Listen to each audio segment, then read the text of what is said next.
رام پیاری مندر کی ڈیوٹی کے باہر ایک جگہ پر بیٹھی میرا انتظار کر رہی تھی۔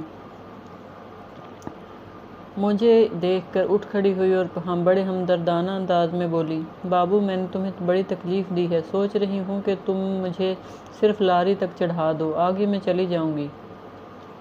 لیکن میری عقل اس وقت مجھے جواب دے چکی تھی۔ عورت کے حسن نے بڑے بڑے فرہادوں، رانجھوں اور مجنوؤں کو دیوانہ بنا دیا تھا۔ میں تو ان کے مقابلے میں کچھ بھی نہیں تھا۔ مجھے لگتا تھا کہ اگر میں اس عورت سے جدا ہو گیا تو میری زندگی میں ایک ایسا خلا پیدا ہو جائے گا جو کبھی نہیں پورا ہو سکے گا۔ میں نے فوراً کہا، نہیں رام پیاری، میں تمہیں اب منگلا تک چھوڑ کر آؤں گا۔ زمانہ بڑا خراب ہے، تمہیں اکیلے سفر نہیں کرنے دوں گا، آؤ میرے ساتھ۔ ہم کراؤن کے بس کے اڈے پر آ گئے جو اس زمانے میں گڑھی شاہو کے چوک میں ہوا کرتا تھا۔ دن کافی نکل آیا تھا۔ تھوڑی دیر انتظار کرنے کے بعد ہمیں جہلم جانے والی لاری مل گئی۔ رام پیاری کو میں نے کھڑکی کے پاس بٹھا دیا، خود اس کے ساتھ بیٹھ گیا۔ جب سے یہ لڑکی مجھے ملی تھی، اس کے جسم سے مسلسل ایک بڑی دھیمی اور خوابوں کی دنیا میں لے جانے والی خوشبو آ رہی تھی۔ اب جب وہ لاری میں میرے بالکل پاس بیٹھی تھی، مجھے اس کے جسم سے اس طرح کا سینک یعنی حرارت سی محسوس ہو رہی تھی جو اس کے جسم سے نکل کر مجھے اپنے جسم میں داخل ہوتی ہوئی محسوس ہو رہی تھی، جیسے اسے بخار چڑھا ہوا ہو۔ اس کے بدن کی حرارت برابر خارج ہو رہی تھی اور میرے جسم میں داخل ہو رہی تھی۔ میں نے اس سے پوچھ لیا، تمہارا بدن بڑا گرم ہے، تمہیں بخار تو نہیں؟ رام پیاری نے مسکراتی ہوئی نگاہوں سے میری طرف دیکھا اور میرے اپنے گرم ہاتھ میں رکھتے ہوئے کہا، میں بالکل ٹھیک ہوں بابو۔ لاری جہلم کی طرف چل پڑی۔ رام پیاری کا گرم جسم میرے جسم کے ساتھ بالکل ساتھ لگا ہوا تھا۔ راستے میں وہ ایک بار مجھے محسوس ہوا کہ رام پیاری اپنے جسم کا بوجھ مجھ پر ڈالے جا رہی ہے، بجائے اس کے کہ میں عقل سے کام لیتے ہوئے یہ سوچتا کہ یہ کوئی غلط عورت تو نہیں۔ میں الٹا اس کے جسم کے دباؤ اور حرارت سے لطف اندوز ہونے لگا۔ اس میں میرا بھی کوئی قصور نہیں تھا۔ میں نوجوان تھا، صحت مند تھا، خوش شکل بھی تھا۔ رگوں میں جوانی کا خون بڑے زور سے گردش کرتا تھا۔ میرے ساتھ ایک خوبصورت لڑکی میرے جسم کے ساتھ لگا کر بیٹھی تھی۔ میری مت نہ ماری جاتی تو اور کیا ہوتا۔ دوپہر سے ذرا پہلے لاری جہلم پہنچ گئی۔ مجھے بھوک لگنی شروع ہو گئی تھی۔ بسوں کے لاری اڈے ایک ہی جیسے ہوتے ہیں۔ ایک چھوٹا سا ریستوران تھا۔ میں نے رام پیاری سے کہا، میرا خیال ہے یہاں کچھ کھا پی لیتے ہیں۔ لڑکی نے مسکراتی ہوئی آنکھوں سے مجھے دیکھا اور بولی، جیسے تمہاری مرضی بابو۔ یہ لڑکی اتنی خوبصورت تھی کہ جو کوئی قریب سے گزرتا اسے نگاہ بھر کر ضرور دیکھتا۔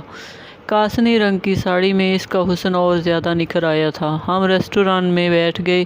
مجھے معلوم تھا کہ بعض ہندو لوگ گوشت سے پرہیز کرتے ہیں اور صرف ترکاری کھاتے ہیں۔ ایسے لوگ ہندوؤں کے ویشنو فرقے سے تعلق رکھتے ہیں۔ میں نے لڑکی سے پوچھا، تمہارے لیے کون سی سبزی منگواؤں؟ وہ ہنس پڑی، مترنم آواز میں بولی، میں گوشت بڑے شوق سے کھاتی ہوں، میں ماڈرن زمانے کی لڑکی ہوں۔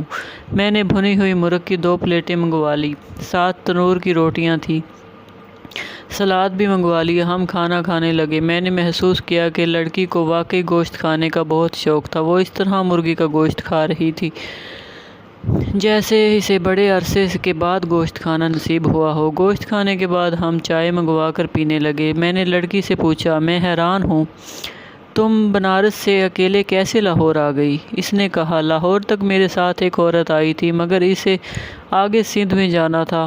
تمہارے ماتا پتا بنارس میں ہی رہتے ہیں؟ میں نے پوچھا۔ میرے ماتا پتا سورگواس ہو چکے ہیں، اس نے کہا، یعنی اس کے ماں باپ وفات پا چکے تھے۔ کہنے لگی، میں لڑکیوں کے ہاسٹل میں رہتی ہوں، میری ایک ماس کی بنارس میں رہتی ہے، مگر میں اکیلی رہنا چاہتی ہوں۔ میں نے کہا، تم نے مجھ سے نہیں پوچھا کہ میں کون ہوں، ہندو ہوں یا مسلمان ہوں، شادی شدہ ہوں یا غیر شادی شدہ ہوں؟ تم نے مجھ سے میرا نام تک نہیں پوچھا۔ رام پیاری نے مسکراتے ہوئے کہا، اس سے کیا فرق پڑتا ہے؟ میں مندر کے باہر اس لیے کھڑی تھی کہ جو آدمی مجھے اچھا لگے گا اس سے انگریزی میں لکھا ہوا پتہ پڑھ لوں گی۔ میں نے کہا، تم اتنی ماڈرن لڑکی ہو لیکن تعجب ہے کہ تم انگریزی نہیں پڑھ سکتی۔